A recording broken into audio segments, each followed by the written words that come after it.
नमस्कार साथियों, मैं संतोष जावरिया और आप देख रहे हैं अनुपम एजुकेशन चैनल। हमारे चैनल पर आपका हार्दिक हार्दिक स्वागत है। आज हम जीव विज्ञान विषय के कक्षा 12वीं के प्रश्न पत्र का विश्लेषण करेंगे। तो देखिए यहाँ पर कौन से प्रश्न आए थे, उनके क्या उत्तर थे। तो बिना विलंब किए मैं सीधे प्रश्न नंबर 1 की ओर आपको ले चलता हूँ और बताने की कोशिश करता हूँ कि सही आंसर क्या है।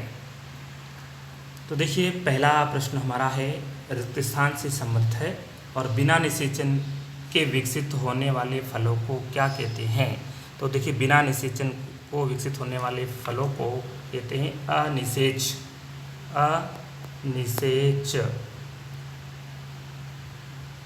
फल, या इसको इंग्लिश में कहें तो पार्थेनोकॉर्पी भी कहा जाता है।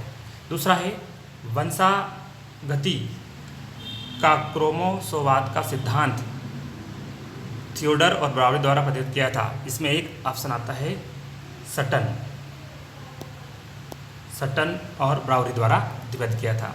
दूसरा आता है, नेक्स्ट क्वेश्चन है, किस कोशिका कार्तोत्की से पूर्ण पादप में जनित होने की क्षमता कहलाती है। तो देखिए इसे बोलते हैं, इंग्लिश वर्ड ही मुझे पता है, टोटियोपोटेंसी। तो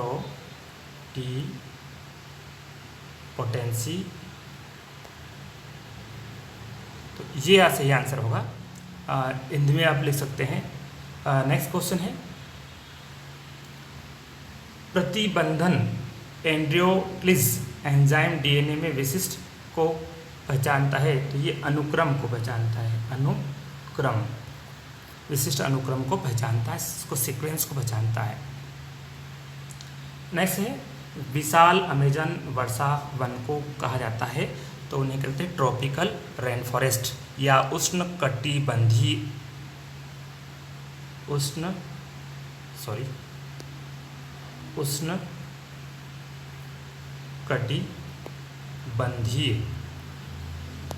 कहा जाता है। उसके बाद चलते हैं नेक्स्ट क्वेश्चन पर। इंग्लिश वर्जन में आप देख सकते हैं, हमने आपको बताया ज़्यादातर वर्ड इंग्लिश में ही है, हिंदी इंग्लिश में कोई फर्क नहीं पड़ता। नेक्स्ट देखिए, कवक जगत में अलैंगिक प्रजनन किस विधि से होता है। तो ये होता है मुकुलन द्वारा। मैं सीधे ऑप्शन जो राइट आंसर है उसे बता देता हूँ।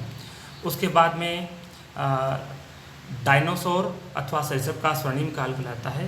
तो ये मिसोजोइक भी हो सकता है और सिनोजोइक भी है, लेकिन मैंने नेट पर सर्च किया था, मुझे मिसोजोइक प्राप्त हुआ है। आप चाहे तो सर्च कर सकते हैं और बता सकते हैं कि क्या है।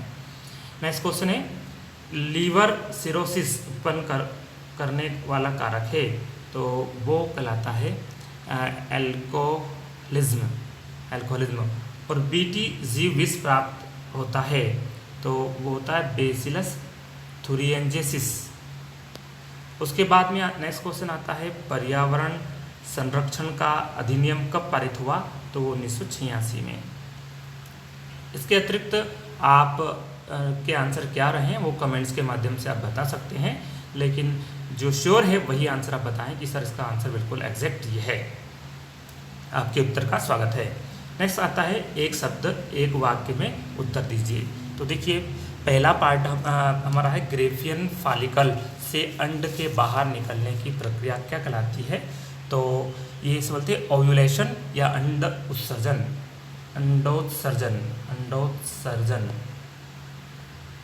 या ओव्यूलेशन।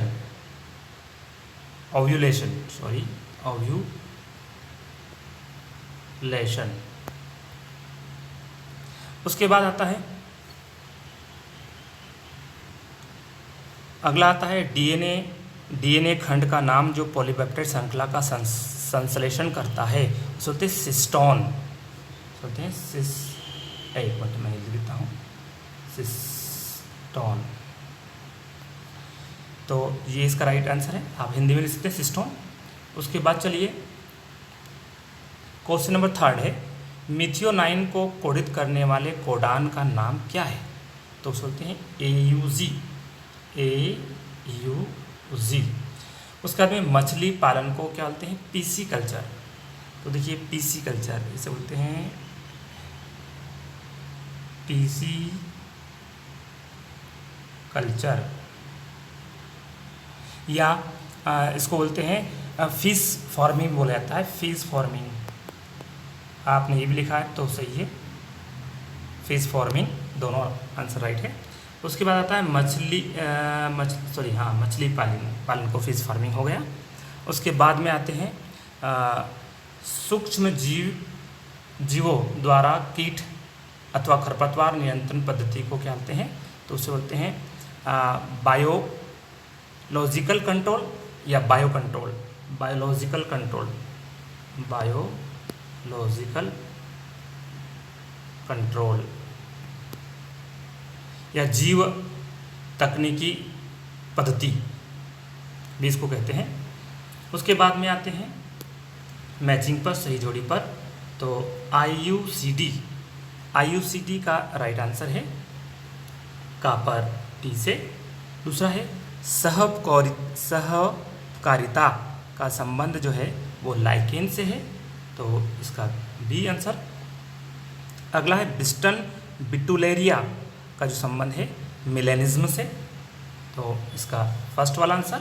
और मानव निर्मित इंसुलिन जो होता है तो वो होता है हाम्युलिन, और ऊर्जा प्रवाह वो होता है 10% नियम। तो इस तरह से मैचिंग होते हैं। इसके अतिरिक्त इसमें कुछ प्रश्न पूछे गए थे जो आप देख सकते हैं। क्या कारण है मनुष्य में वृषण उदर गुहा के बाहर स्थित होता है? चिकित्सीय गर्भ समापन क्या है? कायिक संकरण किसे कहते हैं, एक उदाहरण दीजिए।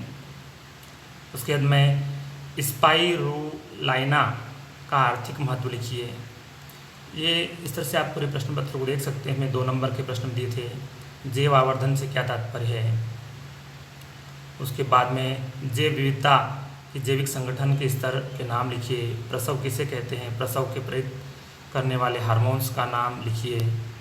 और उसके बाद में एमनियोस्टेसिस विधि को समझाइए।